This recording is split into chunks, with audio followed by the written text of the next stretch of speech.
श्री श्री राधा रमणु जयति भज निताय गौर राधे श्याम जप हरे कृष्ण हरे राम। चरित सुधा श्री श्रीमद राधा रमण चरणदास देव बाबा जी महाशय बड़े बाबा का जीवन चरित्र। मूल बंगला संपादक प्रकाशक श्री रामदास बाबा जी। विविध घटनाएं।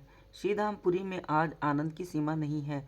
चंदन यात्रा उपलक्ष्य में श्री श्री राधा मदन मोहन नरेंद्र सरोवर में खेली करने जा रहे हैं।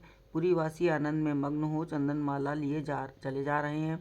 बाबा जी महाशय सपरिकर श्रीमन महाप्रभु को साथ ले कीर्तन आनंद से सबका हृदय द्रवित करते हुए भ्रमण कर रहे हैं।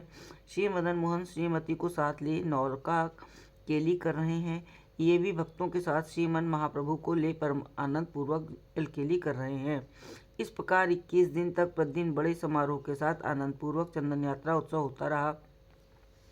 देखते देखते स्नान यात्रा उत्सव आ गया। जगन्नाथ, बलभद्र, सुभद्रा और सुदर्शन चारों का स्नान वेदी पर आगमन हुआ। बाबा जी महाशय साथियों को लिए आनंद पूर्वक नाना रूप कीर्तन करने लगे। लोगों की भीड़ लग गई, आनंद की सीमा न रही। श्री जगन्नाथ देव की तरह बाबा जी महाशय भी आए हुए यात्रियों के दर्शन का विषय बन गए। लोग ठेला ठेली कर संकीर्तन को चारों ओर से घेरते हुए बिना पलक झपके बाबा जी महाशय की ओर देख रहे थे और उनके मुख से निकले हुए सुंदर पद पदावली कीर्तन सुन अपने को कृतकृत्य मान रहे थे। जगन्नाथ देव की स्नान यात्रा के अवसर पर पुरी के पास के गांव के लोग ही अधिक आया करते हैं। वो किसी भाड़े के मकान में न रहकर प्रायः जगन्नाथ जी के मंदिर में ही समय काट देते हैं। वो घर द्वार की चिंता से मुक्त रहकर अनन्य भाव से संकीर्तन में योग दे रहे थे। बड़े जोर का कीर्तन हो रहा था। स्नान आदि शेष हो जाने पर भी कीर्तन समान रूप से चलता रहा।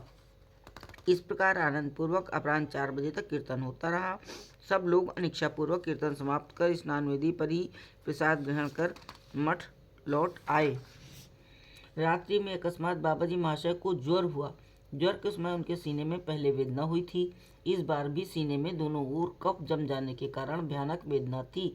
उनकी इच्छा न होने पर भी राजवैद्य श्रीयुत मागुली मिश्र महाशय को बुलाकर चिकित्सा की व्यवस्था की गई। क्रमशः गुंडीचा मार्जन लीला उपस्थित हुई। कविराज महाशय ने बाबा जी महाशय को गुंडीचा मंदिर जाने के लिए निषेध किया। बाबा जी महाशय बोले, मैं केवल दर्शन कर लौट आऊँगा, मार्जन और कीर्तन आदि में लोग ही करेंगे। कविराज महाशय ने फिर भी सब प्रकार से ठंड से बचने के लिए अनुरोध किया। बाबा जी महाशय बोले, इसकी आप चिंता न करें, मैं केवल दर्शन कर वापस आ जाऊंगा। संकीर्तन निकलते ही ये भी साथ साथ चले। कुछ ही दूर जाने के बाद न जाने मन में क्या हुआ, संकीर्तन के बीच जा नाम कीर्तन करने लगे। आनंद की सीमा न रही। संकीर्तन करते करते गुंडीचा मंदिर में प्रवेश कर मार्जन आरंभ किया। पूर्ववत बड़े आनंद के साथ गुंडीचा मार्जन लीला शेष कर आश्रम लौट आए। साथी बड़े आशंकित थे कि कहीं बाबा जी महाशय का शरीर और अधिक अस्वस्थ न हो जाए।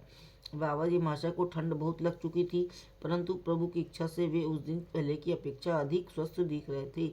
ऐसा कोई चिन्ह नहीं दिख रहा था जिससे जान पड़ता कि वे पहले अस्वस्थ थे। दूसरे दिन प्रातः कृत्यादि कर नाम करते करते साथियों के साथ जगन्नाथ मंदिर पहुंच गए। यथा समय बलदेव, सुभद्रा, सुदर्शन और जगन्नाथ देव रथ पर विराजे। उस दिन रथ अधिक दूर तक नहीं गया।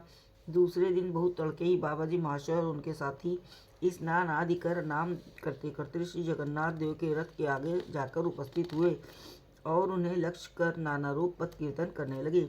करीब 11:30 बजे रथ धीरे धीरे चलने लगा। बाबा जी महाशय भी आत्मारा हो रथ के आगे प्राणप्रिय निताई गौरांग को साथ ले नृत्य कीर्तन करने लगे। जय जय श्री राधे, जय हो बड़े बाबा की।